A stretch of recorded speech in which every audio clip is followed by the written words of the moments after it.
बघा विद्यार्थी मित्रांनो, सकाळी आपण जॉइंट बार ग्राफ हा चॅप्टर शिकत होतो. त्याच्यामध्ये आपण how to draw a graph, joint bar graph on the graph paper ही हा टॉपिक बघत होतो. त्यामध्ये आपण पाहिलं होतं की firstly we have to draw the Y axis and x axis on the graph papers. Here is this is x axis and this is y axis. So we have to write here, we have to show here y axis and x axis. After that, as given in the book, there are given two topics, two things in the table. The first thing is the number of classes, means standard, and another one is number of boys and girls in that class. So here we have to write here classes, and on y axis we have to write down the number of students, boys and girls. म्हणजे x आणि Y axis काढून घेतल्यानंतर x ॲक्सिसला इथे खाली आपण जी टेबलमध्ये दिलेल्या ज्या दोन गोष्टी असतात त्यापैकी पहिली गोष्ट आहे वर्ग, म्हणजे 5वी ते 10वी पर्यंत जे वर्ग आहेत तो वर्ग, इथे वर्ग शब्द म्हणजे एक्स ॲक्सिसवर तुम्ही काय घेणार आहात तर क्लास घेणार आहात, वर्ग घेणार आहात म्हणून तो शब्द इथे लिहायचा. आणि वाय ॲक्सिसवर तुम्ही मुले आणि मुली यांची संख्या घेणार आहात म्हणून इथं number of boys and girls किंवा मुले मुली यांची संख्या हे घेणार आहात. त्यानंतर पुढची महत्त्वाची गोष्ट असते ग्राफ पेपरवर तुमचं स्केल. तुम्ही स्केल काय घेताय, प्रमाण काय घेतायत.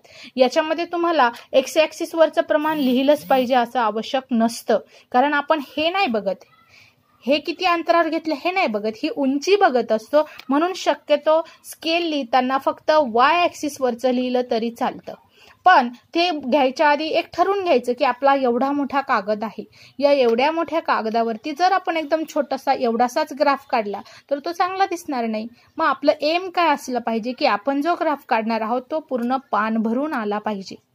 त्यासाठी काय करायचं की आपला जो टेबल दिलेला आहे त्या टेबलमध्ये आपल्याला दिलेल्या ज्या गोष्टी आहेत त्याच्यामध्ये दिलेल्या गोष्टींमध्ये आपल्याला हे बघावं लागेल की हा जो टेबल आहे या टेबलमध्ये इथे वर्ग जे आहेत ते 5वी पासून तर 10वी पर्यंत वर्ग दिलेले आहेत. म्हणजे काय दिलेलं आहे की नंबर ऑफ क्लासेस किती आहेत, 6 आहेत.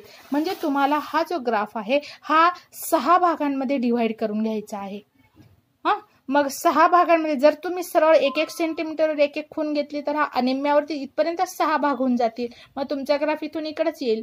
मग हा ग्राफ अजून वाढवण्यासाठी आपण काय केलं की इथं टोटल घर आहेत 18, या 18ला आपण याचे 6 भाग पाडायचे होते. मग 18 3 6 त्रिक 18 इथपर्यंत आला असता मग तो खूप कडेला गेला असता, तेही चाललं असतं. पण मग आपण काय केलं 2-2 सेंटीमीटर 1-1 वर्ग घेतला.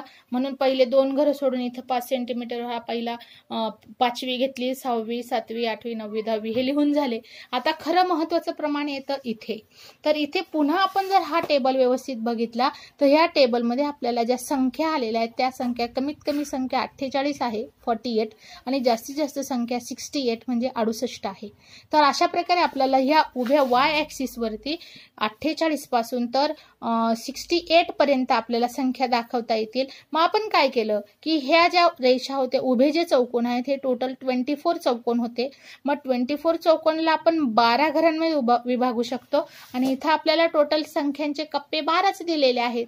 मग आपण काय केलं की 2 सेंटीमीटरवर किंवा 3 सेंटीमीटरवर आपण एक संख्या घेऊ शकतो. मग आपण इथं 10-10 विद्यार्थ्यांचा टप्पा घेतला. 10 20 30 40 शक्यतो आपल्याला असंच घ्यावं लागतं.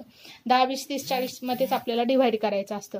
मग हे 10 20 30 40 मध्ये हा जो टप्पा घेतला 10-10चा म्हणजे ते प्रमाण कसं घेतलं तर 2 सेंटीमीटर बरोबर 10 विद्यार्थी, 2 सेंटीमीटरवर 3 सेंटीमीटरवर 10 विद्यार्थी असं प्रमाण आपण घेतलं.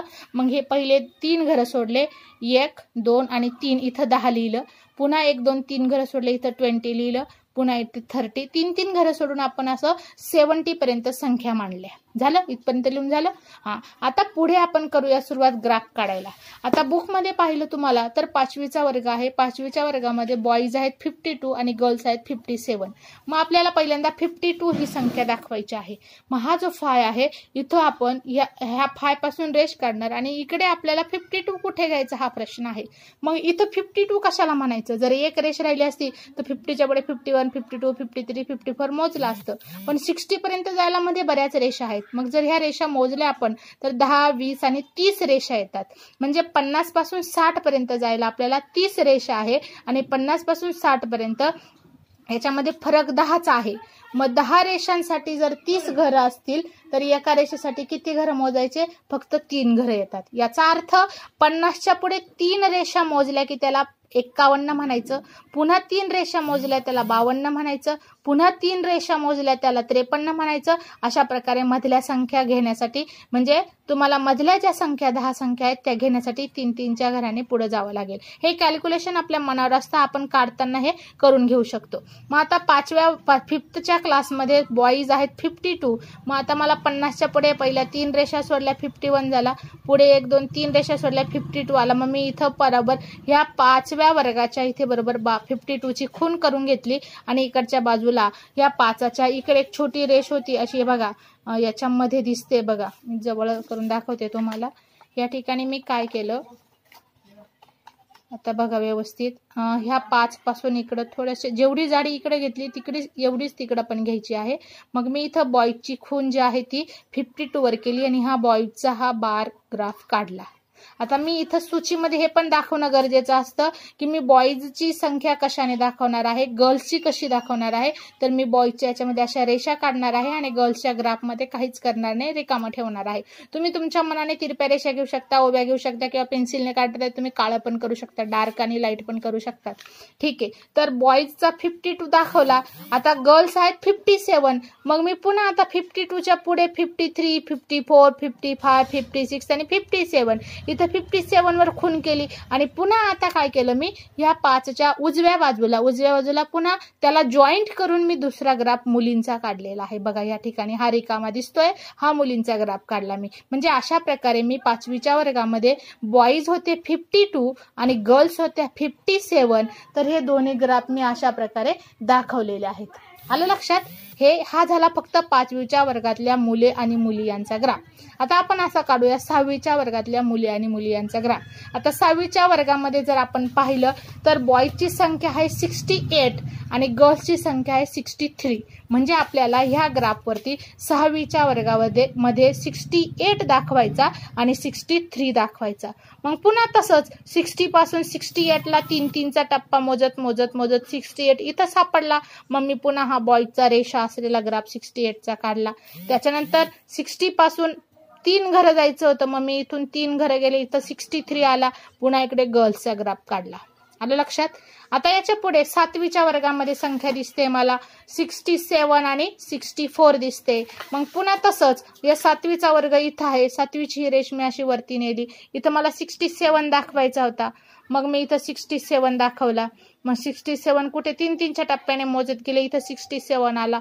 मग हा बॉईजचा ग्राफ काढला रेषांचा आणि त्याच्या शेजारी पुन्हा मी 64चा गर्ल्सचा ग्राफ काढला. आता हा 7वीच्या वर्गाचा ग्राफ झालं.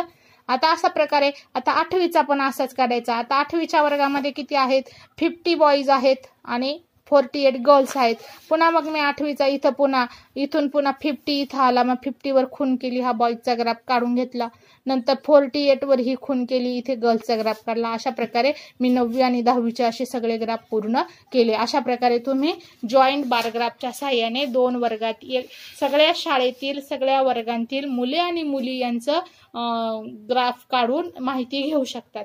आता तुमच्या लक्षात आलं असेल की पूर्ण 5th to 10th पर्यंत कोणत्या क्लासमध्ये सगळ्यात जास्त विद्यार्थी दिसत आहेत तुम्हाला, तर ज्या वर्गाचा ग्राफ सगळ्यात मोठा दिसत असेल त्या वर्गात सगळ्यात जास्त विद्यार्थी आहेत. बघा या ठिकाणी सगळ्यात जास्त मुले 6च्या क्लासमध्ये आहेत, बॉईज सगळ्यात जास्त, आणि सगळ्यात कमी बॉईज कोणत्या क्लासमध्ये आहेत तर ते 8वीच्या क्लासमध्ये दिसत आहेत. हे सुद्धा ग्राफ पुढे काढलेले आहेत. बघा याच्यामध्ये पण 8वीच्या क्लासमध्ये बॉईज सगळ्यात कमी दिसत आहेत. त्याच्यानंतर गर्ल्स कोणत्या क्लासमध्ये सगळ्यात जास्त आहेत बघा, तर गर्ल्सचं प्रमाण कोणत्या क्लासमध्ये सगळ्यात जास्त आहे, 2 क्लासमध्ये सारखं आहे. बघा 7th मध्ये पण 64 आहेत आणि इथं 10th मध्ये सुद्धा 64 आहेत. मॅक्सिमम नंबर आहे 64 आणि मिनिमम नंबर आहे 57. बघा हा सगळ्यात कमी दिसतोय 8वीचा कमी. 8वीच्या वर्गात किती आहेत, 48 आहेत. इथं गर्ल्स कमी आहेत. In this way we can learn the comparison between the two things with the help of joint bar graph. Okay.